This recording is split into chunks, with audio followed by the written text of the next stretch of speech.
接下来我们要讲解的是事件。那什么叫事件呢？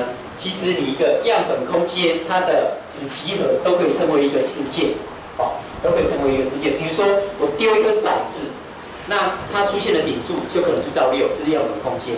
那我可以说，出现奇数点的，这个就叫做一个事件；出现偶数点的，所有的这个可能就是叫做一个事件。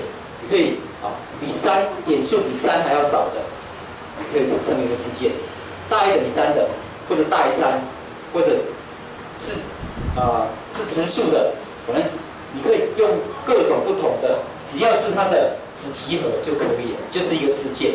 但事件也可以是空集合，或者整个样本空间，那也算是一个事件。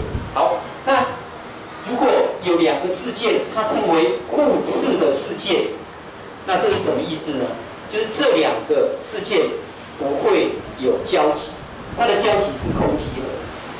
好，就是它发生的可能性跟它发生的可能性没有任何重复的地方。比如说丢一个骰子，出现奇数点叫做事件 A， 偶数点叫做事件 B， 那 A 跟 B 就不会有交集，它们就是互斥的事件。好，可能 A 事件是出现点数5跟6，这个 B 事件点数是1跟2，这2个也没有交集。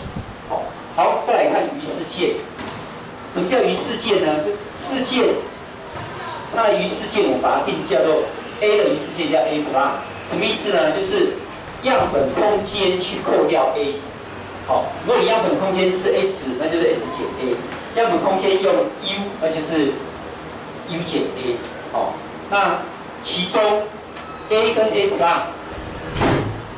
重要，它一定是交集是空集合，它不会有任何重复。好，它的余集因为是把 A 已经全部扣掉了，所以它不会有交集。再来，这2个合起来就是整个样本空间，跟你的余集合。什么叫余集合？就是我这个事件剩下的，什么叫剩下？就是整个样本空间扣掉我这个事件，剩下这些就是余事件。那所以我再跟我的余事件合起来，就是整个样本空间嘛。好，所以你可以这样来看，如果这个叫做整个样本空间 U， 那这个是 A 的话，外面就叫做 A+。好，这个 A 的外面在 U 里面 ，A 的外面叫做 A+。好，这个就是所谓的余事件。再来我们看到奇事件，那2个 A、B 的奇事件，需要要转一下，不然看不到哈。A、B 的奇事件呢，就是 A 跟 B 的交集。好 ，A 跟 B 的交集就叫做它的奇事件。那合事件呢，就是它的连集。好 ，A、B 的合事件叫做连集。好，所以如果我们用这个符号，你可能很容易就懂。但是写奇事件，求 A、B 的奇事件，你就特别注意求交集。A、B 的合事件就求它的连集。好，我们来看一个例子啊。只有骰子，假设 A 是偶数点的事件 ，B 呢是奇数点的事件 ，C 呢点数是质数的事件。好，那问你说 ，A、C 是有没有同时发生的事件呢？那 A、C 至少有一个发生的事件又是什么 ？A、B 互斥吗 ？B、C 有没有互斥？好，做这个题目，我们先把 A 是什么先写出来。它是偶数，所以它就是2、4、6，是一个骰子。B 是奇数，所以它就是1、3。C 呢是质数，质数有哪些？2、3，还有1不是哦，1不是质数哦，质数要大于1，要大于1。好，那接下来他说 A、C 同时发生，其实就是 A 长这样，C 长这样，有没有重复发生的？有，就是2。所以其实第一小题就是问你说它的交集啊。好，所以答案就是2所形成的集合。第二小题问你说，那它如果至少有一个发生的几率，那至少有一个就是只要有就可以了。所以其实就是第二小题要求什么 ？A 跟 C 的